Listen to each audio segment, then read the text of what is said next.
Todos los lunes, como todos los lunes, le aprecio mucho que esta mañana nos tome esta comunicación para platicar con nosotros nuestro amigo Rubén Aguilar Valenzuela. Rubén, muy buenos días. Buen día, Juan, buen día que nos escucha. Pues ahora mi comentario es sobre la prisión preventiva oficiosa. La Corte, como sabemos, sigue la discusión.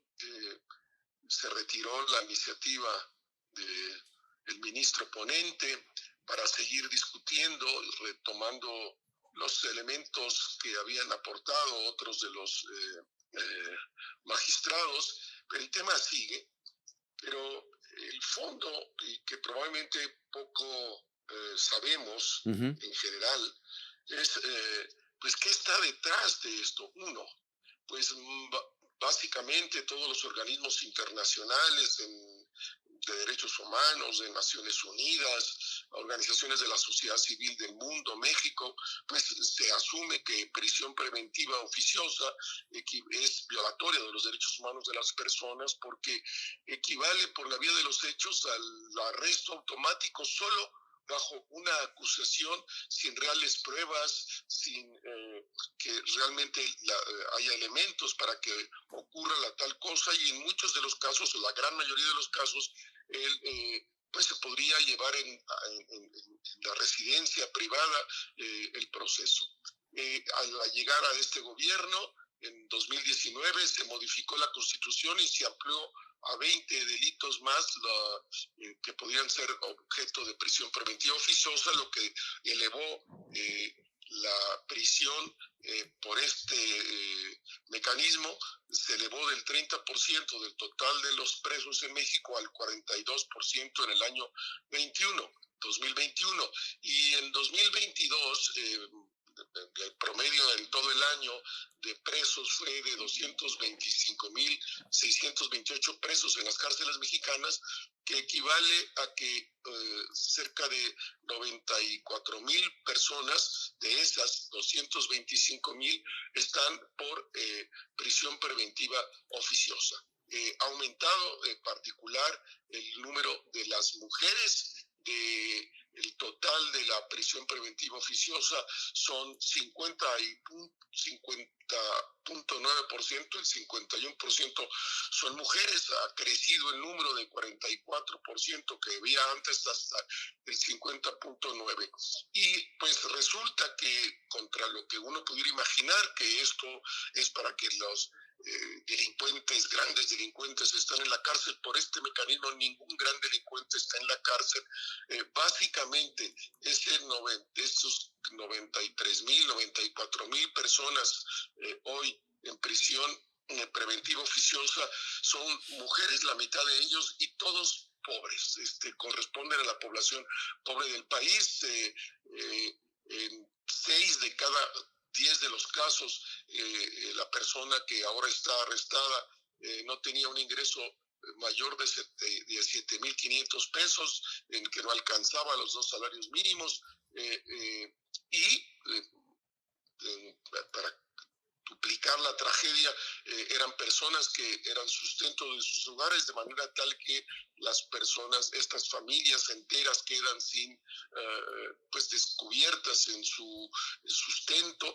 Y a pesar de todo esto, y otros muchos datos que hoy se pueden ver en mi artículo en el periódico Capital, en Saltillo, pues el presidente insiste con todo en defender el arresto que violenta los derechos humanos. No lo entiendo, no entiendo por qué el presidente, con la evidencia brutal de que son los más pobres los que van a la cárcel, que son en particular las mujeres, y que pueden pasar décadas en las cárceles, pues que defienda de esta manera, presione de la manera que lo ha hecho y que él mismo lo ha reconocido a los magistrados de la Corte, para que se mantenga esta estructura institucional que violenta los derechos humanos, que es la prisión preventiva oficiosa en México, Juan.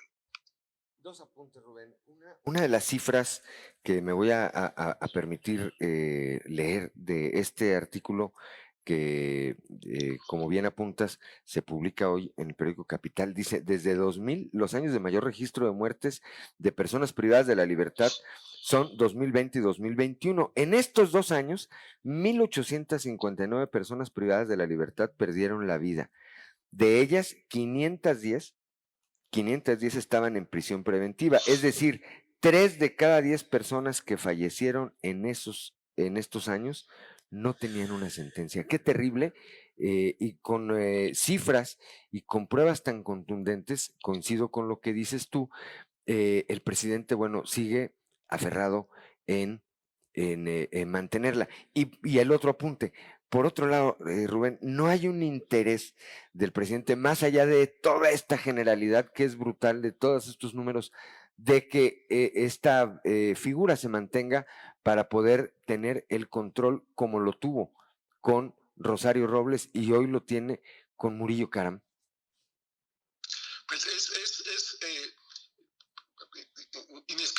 inexplicable, porque un presidente que en el discurso dice que primero los pobres, y bueno, pues primero los pobres son los que van a la cárcel en México por la figura de prisión preventiva oficiosa, y dentro de los pobres, sobre todo las mujeres, no al lugar a un mecanismo de este carácter, y espero que el acuerdo de los magistrados de la Corte sea pues de que no se suprime de la Constitución el artículo, pero se genere una jurisprudencia que implica que los jueces tienen que realmente demostrar en dónde está el delito para que pudiera actuarse realmente en el hecho de la prisión, y que no es simplemente en automático como ahora ocurre, sin que los jueces hagan nada, ni trabajen, ni prueben nada, porque no están obligados,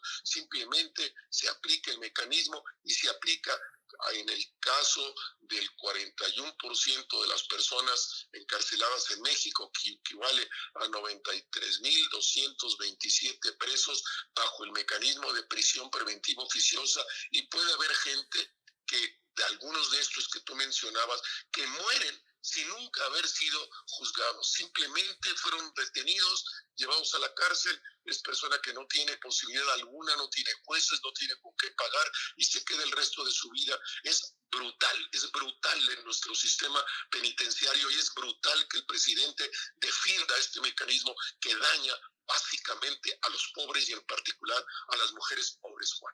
Pues la Suprema Corte de Justicia de la Nación está ante un reto que no es menor y tendrá que demostrar si actúa conforme lo marca la lógica o se somete al presidente, Rubén. Así es, Juan, y es una situación verdaderamente lamentable a la que nos enfrentamos como sociedad, un presidente que defiende en público y de manera abierta la violación sistemática de los derechos humanos, y que la sociedad en general no diga nada, en otra condición estaría gritando todo el mundo, la prensa, la oposición, y no pasa nada. Hay una organización que cito en el artículo, Intersecta, una organización de la sociedad civil sin fines de lucro, que se dedica a investigar sobre este tema, pues muestra esta brutalidad, y además estos en general pues todas las prisiones mexicanas sabemos cuáles son su condición en general, no en todos los casos, pero sí en general, y también pues estas mujeres bajo esta condición pues sufren una serie de acciones de violencia, violaciones, lesiones físicas, robos, incluso los hombres tienen que están bajo prisión, pues sufren en el caso de violaciones 13 veces más riesgo de ser violados que si no estuvieran en prisión, en el caso de las mujeres 4 veces. Todos estos datos de Intersecta que pues dan idea de qué es lo que es nuestro país y dan idea de qué es el presidente actual de México, Juan. Pues sí. Yo repito, y con esto nos despedimos como siempre, Rubén, estamos ante el reto, ante la incertidumbre de ver cómo va a actuar la Corte. Esperemos que actúe con sentido común y atendiendo, entre muchos otros factores, cifras tan claras como estas. Y si no, pues quién sabe qué vaya a pasar en este país, Rubén.